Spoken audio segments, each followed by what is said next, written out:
First Coffee, where life begins after coffee. If you're new to But First Coffee, welcome. I'm so glad that you're here. Don't forget to hit that subscribe button down there. That way you'll get notified every time there's a new video, and it's free. And not many things are free anymore. Plus, every time somebody subscribes, Austin gets a puppy kiss. Someone got the kisses. Zoe's also here, but you can't see her. She's my big dog. Oh, there she is. Oh, just a delicate little flower.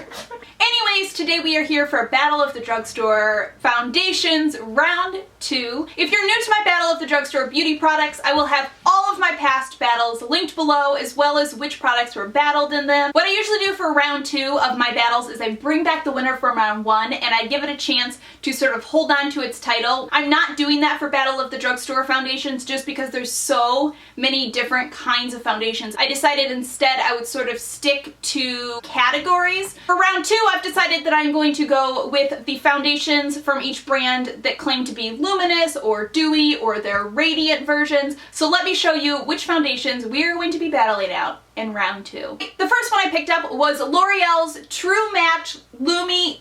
Hold on, I gotta make sure I get this right because in round 1 I said at least 3 of the foundation names wrong because drugstore brands think it's really fun to name their foundation names 12 words long. This is the L'Oreal True Match Lumi Healthy Luminous Foundation. Then we have Maybelline's Fit Me Dewy and Smooth, Revlon's ColorStay Whipped Foundation, NYX's Invincible Fullest Coverage Foundation, and lastly, Covergirl's Ready Set Gorgeous. Really quick before we jump into this battle, I have to give like 2 small disclaimers about the clips that you are about to see of me putting my foundation on.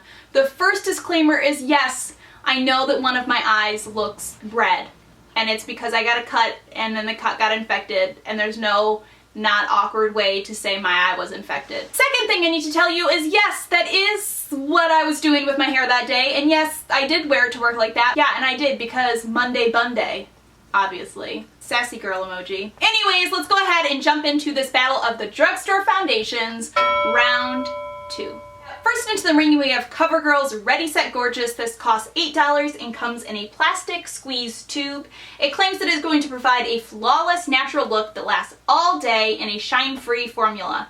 This foundation applies in a light to medium coverage, and I actually found that it applies more lightweight with a beauty blender and a little more full coverage with a brush. It blends really nicely and doesn't seem to bother dry patches or settle into fine lines, giving the skin a really nice look. But personally, however, I just didn't find that this foundation had very good staying power. The couple of times that I wore it to test it out, I just found that it couldn't really make it past that 5 to 6 hour mark. I tried it with a powder, I tried it with a setting spray. It just didn't last for me, which was a little bit disappointing. Our next contender is the L'Oreal True Match Lumi Healthy Luminous Foundation. This costs $13 and comes in a pump application. It says that it is 40% water for all day hydration. This foundation applies really nicely and smoothly, but you can tell almost immediately that it is on the shiny side, which isn't totally surprising considering it's supposed to be a luminous foundation. It gives medium coverage that does look very luminous and beautiful.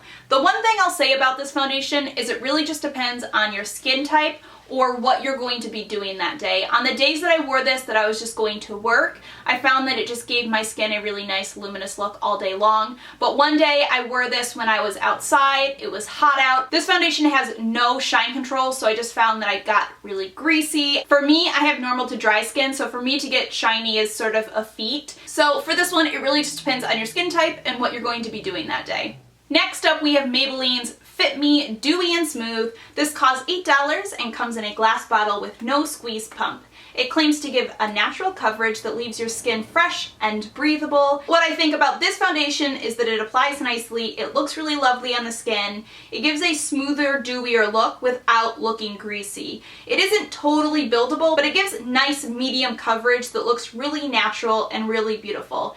I think that this wears really nicely on the skin as well. I thought that it lasted quite well throughout the day. What I will say about this foundation is I read a bunch of reviews. I always read other people's reviews before I do these just to get impressions of what other people are thinking about products. And every review I read was somebody who had oilier skin said that this gave them absolutely no shine control, that it just made them greasy, it made them look shiny. It might be something you want to take into account. For somebody like me who has sort of normal to dry skin, I had no problem, but it might be something you want to look into if you are somebody who tends to get a little bit shiny. NYX Invincible Fullest Coverage Foundation costs $12 and comes in a plastic squeeze tube. It claims to offer exceptional coverage that is so incredibly high pigmented that it will conquer even the most challenging skin discoloration, even tattoos. So obviously the first thing I had to do with this foundation was see if it could really cover up a tattoo, because if it's going to claim to do it, I want to know if it's going to do it or not. I was immediately greeted by separation between the pigment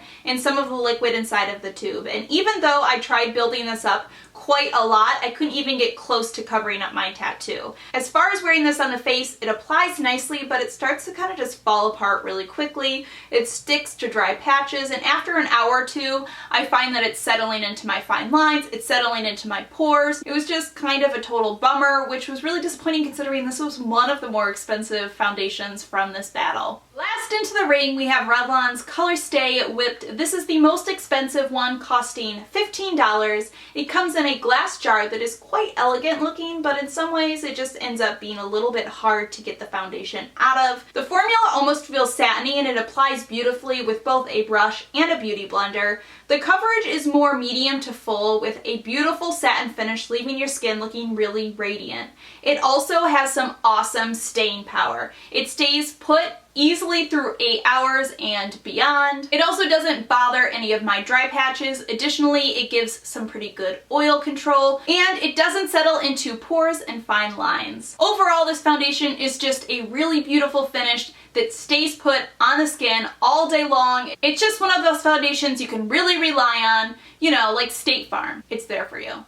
You can trust it. No. Alright guys, that was all 5 of the foundations, duking it out in the ring. Now let's talk about a winner. As always, my winner might be different than your winner, so don't forget to let me know in the comments down below which foundation you guys thought was the winner, but now I'm still gonna tell you which one I picked. The first one that's gotta go is the NYX foundation. This one just like falls apart, it separates on your skin, it settles into fine lines. It's just a total bummer, and I wish that I didn't spend $12 on it because that was like 3 Starbucks coffees. The next foundation that's gonna have to go is CoverGirl's Ready Set Gorgeous. This one gets amazing reviews, but for me, it just didn't have any staying power. It's sort of like one of those friends that is only like wants to show up when you're throwing a party, but then like doesn't want to come get you when you have a flat tire. You know what I mean? That leaves Revlon, Maybelline, and L'Oreal. First, let's talk about these two. Both of these foundations, in my opinion, are really great, beautiful dewy finished foundations, but neither of them are for you if you have skin that tends to get a little oily or a little bit shiny. Because they're just not that versatile, because not all skin types can wear them, I just can't really pick them as the winners. However, I did really love L'Oreal's Lumi. If you are dry skinned like me and you are looking for a luminous foundation, I highly suggest this one. So that means that Revlon's ColorStay Whipped Foundation is the winner of this battle.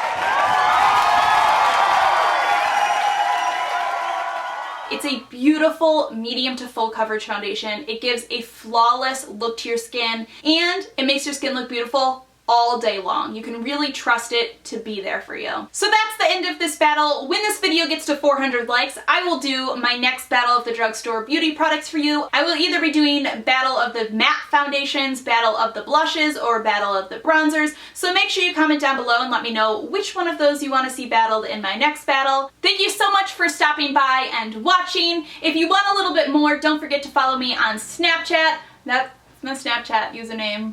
I hope you're all having a fantastic day, and I will see you all in my next video. If you're new to my Battle of the Drugstore beauty product, Battle of the Drugstore, no, that's right, sassy girl emoji, you're just snacking away. Uh-oh. True life, I'm really wearing pajama pants in this video. What should I do for my cover?